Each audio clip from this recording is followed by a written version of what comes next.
Welcome everyone. This is a rules guide. We're gonna talk about two games. Both games is gonna be 2TC and what was the point of the 2TC, etc. In this game, I do a little bit of mistake because I send only 3 villagers to gold when I'm supposed to send 4 villagers. So I'm not building the first hunting cabin because I still manage to, like if you know how to scout around the map, you will find a good amount of sheep anyway. So I don't want to delay anything about my age up and etc. With 2 scouts or 3 scouts, you don't need to go 2 scouts or 3 scouts. This build will be more simplifier. So what you need to do instead of 3, I sent accidentally 3 villager, not 4, but you send the 3 villager, you drop the gold either like this. You drop the gold to the TC and immediately send those villagers to stone, and if you need to add more villager, you will add more villager. So now what you need to focus on is to age up with the golden gate. You're gonna send 4 villagers to the golden gate and try to send villagers to wood and stone. It will come by feeling that how many villagers you need to put on wood or stone. There's no golden rule as like a golden gate, right, or how many villagers, but you will build up your second TC. So what you need to listen when I'm talking about this, guys, that your decisions. So the guide will work if you do the right decision, not if you like, 1 second, 0.1 second, etc., where you put those villagers and you're gonna yell at your monitor, God damn it, I didn't do what I had to do. No, the only thing you need to do when you're like, let's say 9 or 10 villager on food, you're gonna send 4 villager to the gold. You're gonna get her only once. You're gonna drop off that gold and you're gonna build a mining camp immediately on the stone.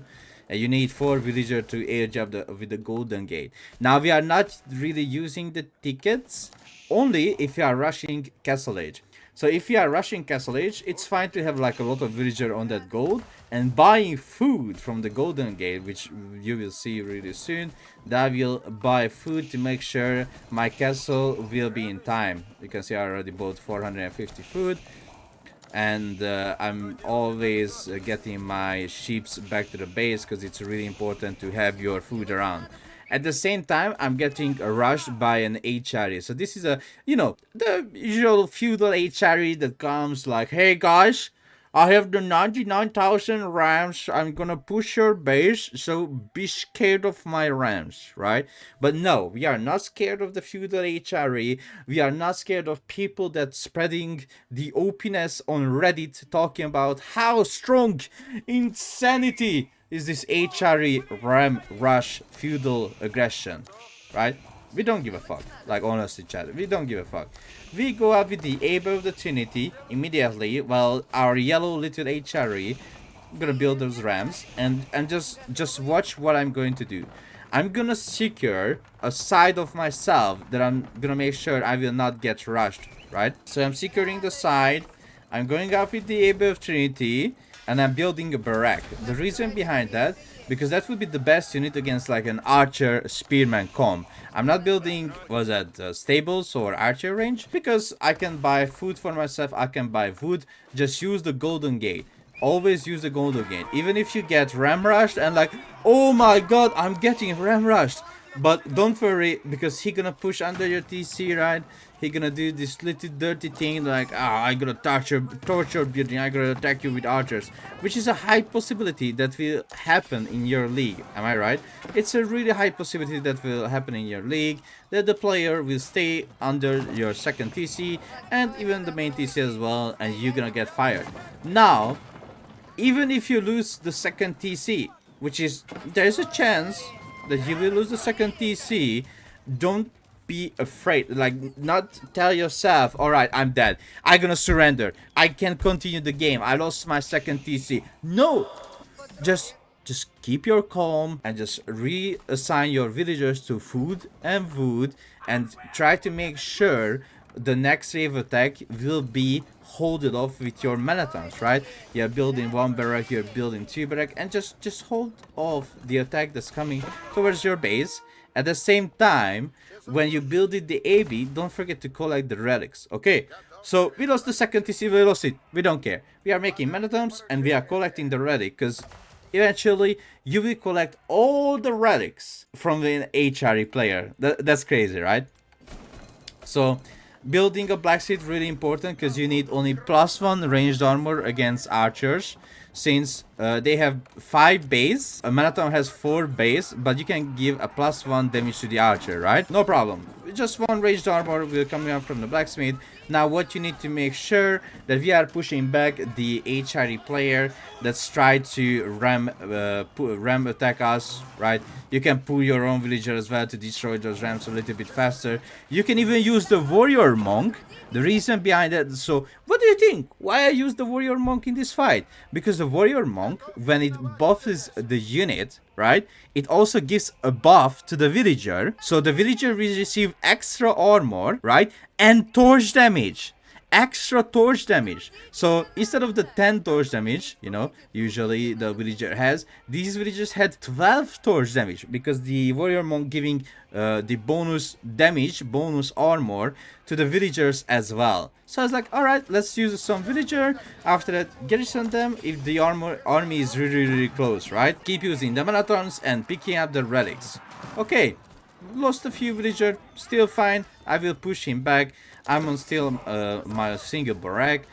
That's all I can afford right now, but I'm keep making marathons out of that one barrack. I will build the second one later, but a little bit later. So still fighting him with those marathons, making the ranged armor. Don't forget, that's really important, and keep cooking those marathons. While how many relics we have? We have already 1 relic, and 2 more relic is coming back to my base somewhere. Oh, here.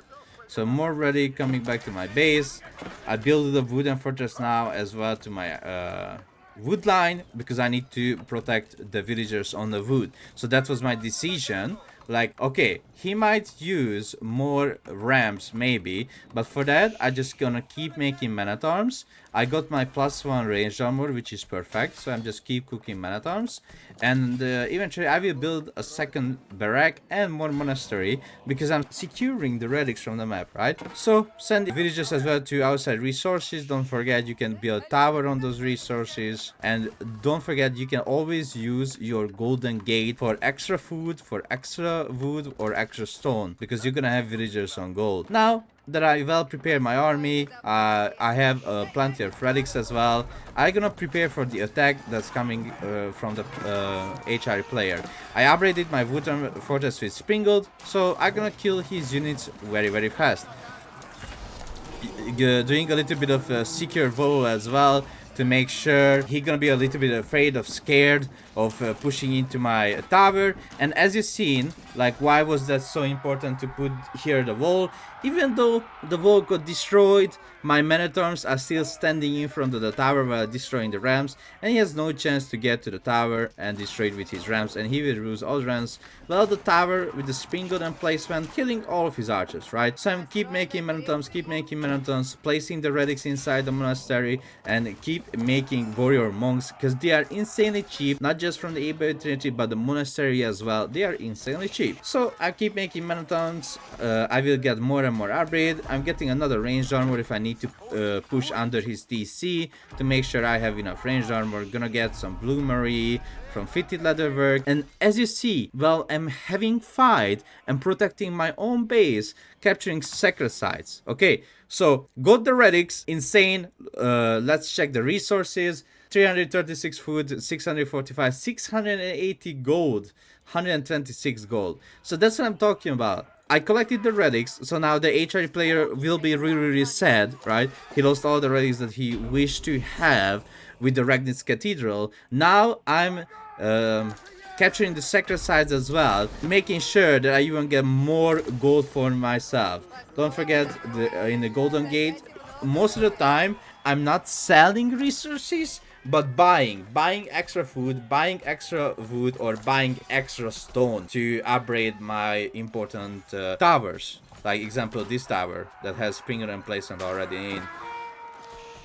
Accidentally losing a villager, KW. So now that I finished off all the archers he will go H3 with the burger. Now, I'm not scared that he went H3. I'm not scared that he did a little damage. You know why? Because there was a reason why I bought stone and wood and I gathered a little bit stone as well. I just rebuilded the second TC. You lost your second TC? Who cares? Just rebuild it as soon as you push out the enemy out of your base, right? So you pushed the enemy out of your base. Now you can build the second TC back again because there's no enemy army, no enemy units, right? So you have right now the map control. You killed everything. He went H3. There is a little bit of downtime, right? A little bit downtime because he went just H3 and he has to get all the upgrades he needs. At the same time, now you can have map control. You can have like insanely long walls around the map. You can go for the boar. You can go for the deers. You can do whatever you want. Just make sure you are using the time. The biggest mistake what people are doing is staying inside their base. Now you don't want to stay inside your base. Immediately go to the enemy side and attack it. If you can, focus the villager. If you can, focus the crossbow, or try to trick them with a wololo. So now I went inside his base. I did a little bit of idle time on the food, which was really good for me because I'm just getting the gold. Don't forget, the second side gives you 100 gold per minute. So I'm getting gold and gold and gold and gold and a good amount of gold. So because your opponent also reaches H3, there's a high chance he will get Manathon. Because, you know, doesn't matter if it's HRE or not, HRE or aggressive, you want to get crossbow, or you can make some horse archer but use them for raiding or taking out unarmored units like archers or crossbows. Well, here what I'm going to do, I build it for archer range. I have my 2 barracks still pumping, getting my upgrades as well. I got all the upgrades from the able trinity. You know, the 2 upgrades, one of them increases the duration, the other one gives you another damage. And with that, I'm pushing the HRE player back. Now, as you can see, he has a little bit more food than me, but my overall resources are way much better than his, right? Look at the gold and food all together. If I need to a little bit, alright, I need more food, or need more wood, or I want to drop a keep, I'm gonna save up a little bit of golden gate tickets to drop a keep, or I'm gonna buy food or wood, whatever I need. Now, this fight, we need to talk about. Because I have a warrior monk, this warrior monk actually buffs all the crossbow in the background, which is crazy good, because now this crossbow has 17 damage against the 13 damage of his crossbow by the base damage of 12. So both units has base damage of 12, but I have increased armor now. I have more damage because of warrior monk buff. Now I'm going back, pushing in another warrior monk so I can receive the buff, and boom, my crossbows again have more armor, more damage, more melee and ranged armor, and more damage for I don't know, like maybe 15 seconds. So okay, I know that I pushed my opponent enough, right? So now he went back to his base. It's time to build the rams. Look at all the resources I have. Crazy. It's thanks to the 2TC, thanks to the relics and the sacrifices as well. So now what I'm going to do, immediately build some ram, and I'm gonna push with the rams.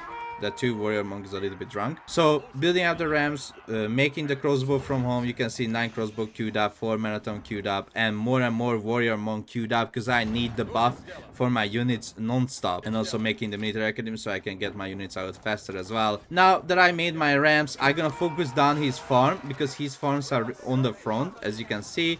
So if there would be like barracks or houses or any kind of production building, I would focus them down because his farms are on the front. I'm gonna focus it. Now here, this fight, I'm not scared of his spearman attacking me because don't forget, my crossbowman has extra armor thanks to the warrior monk buff, or my crossbowman has extra ranged armor thanks to the warrior monk buff, and I have more base damage. You can do the same thing with HRE, Prelate. Don't forget, the Prelate also can buff your units and give 15% extra damage. But here, one warrior monk buffs the whole army with one hit.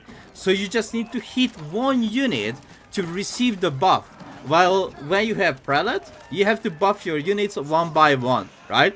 But because we are playing with the Rus, we have the warrior monk, we are buffing the whole army with one hit from the warrior monk. As you can see, the rams are clearing out the farms, and our opponent eventually will surrender. Let's go to the next game, which is gonna be 2TC again, but feudal aggression. Well, welcome to the second game, where I gonna go 2TC, but I will not make the mistake what I did in the last game, which is now I gonna send the 4 villager, right? I gonna send the 4 villager. You're gonna see the numbers at the top of how many villager I had on food, and I send the 4 villager. So now I have 6 on food, and I send the 4 villager to gold. And you can see, as soon as I get rid of the gold, the 40 gold, 40, don't forget, 40, I'm gonna build a mining camp immediately on stone, or if the stone was like on the other side, I would drop down the 40 gold, and I would go to that stone. So now what will happen, I will build my second TC on gold, because with this build, you always want your second TC on gold. Golden Gate is coming up, sending villagers left to right on wood and stone, right? So you can see wood and stone. I'm just focusing to build my second TC. Well, 3 villager was still enough for non-stop food gathering. And as you can see, sending my villagers out with a really good position. Maybe you will not have, you will not get deer under your TC, only gold. But again, as I said, you need only gold under your TC, because you're gonna use your golden gate a lot. So I'm not selling food, I'm not using my golden gate. What I'm doing right now is collecting all the wood I need, building my second TC, and let's watch what is the follow-up. So I will gather the gold that I need, and I will use my golden gate to buy wood. As you see, I already bought 300 wood because I need a wooden fortress and I need a lumber camp, right? So buying the 300 wood, now I can build a wooden fortress, I can build a lumber camp, and after that I will build the production building of whatever production building I need, right? So for that, I scouted my opponent. So as you can see, I'm looking around what kind of production buildings he has. This is the key important thing. If you see a barrack from the Delhi and not an archery range, you can go yourself a stable into barrack, because your stable barrack combo will be much more stronger than the Delhi, because you have knight, right? Knight is much stronger than a Ghazi Raider or a horseman.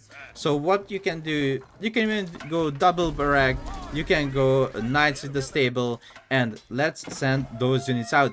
Sooner or later, you need to transition into other units, but now use the knight, use the spearman, hunt down those little old people, aka scholars, and don't let the Delhi player to capture sacred sites. Even if they manage to capture one sacred site, just make sure that you kill the scholar. So now, you know, that's it. Kill the scholar, killing his army, perfect. Sooner or later, the Delhi player will transition into archers, which is happening right now. As you can see, he built archers because he saw my spearman. So you need to think ahead, right? He will see my spearman, that I'm making spearman at night. He will 100% transition into archers. So what you need to do, make archers yourself as well. So set those villagers on archer ranges. Let's make those archers, and don't forget, you can buy food and wood, food and wood, food and food. The reason why most of the time I'm buying wood, because wood is the most slowest resource to gather, even though you get 20% extra gathering drop off. So instead of 15 you get 18, or instead of 10 you get 12. It's still the slowest to gather, right? It's really fine, really good, but the slowest to gather. Now what I'm doing, I have the archer range. I'm gonna make archers. I can still mix some spearmen in if he has Ghazi Raiders, but I will most heavily focus on making archers, making knight, and if I need to, I'm gonna raid left to right. Now as you can see, build it up. I build it up with backset as well. I'm gonna get iron undermesh and steel arrow, the most important upgrades that you should get always. So I'm gonna fight this player. He is going to ramp push me, or he's trying to ramp push me, but sadly will not work out. You will see why. I'm pushing back to my TC. I want to stay around my TC all the time so I can get some villagers inside and use the TC damage to help myself. So he's trying to ramp push me. Ram is here. My archers are here. Crossbow knights are being made. And I will try to destroy that one ram he made to try to destroy my second TC.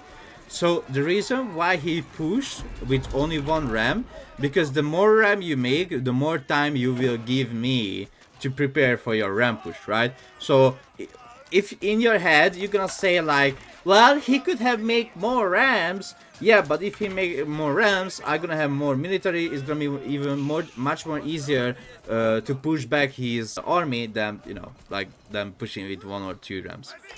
But it will still not work because you have the second TC. So now just keep cooking the archers. If you feel like you can support, okay, listen, you can support your economy to make more knights. You can go to stable, and what is really important, you can put down farms. If you have a lot of wood reserved, right, do not be like, just don't be scared of putting down farms. You have the 20% extra drop off bonus.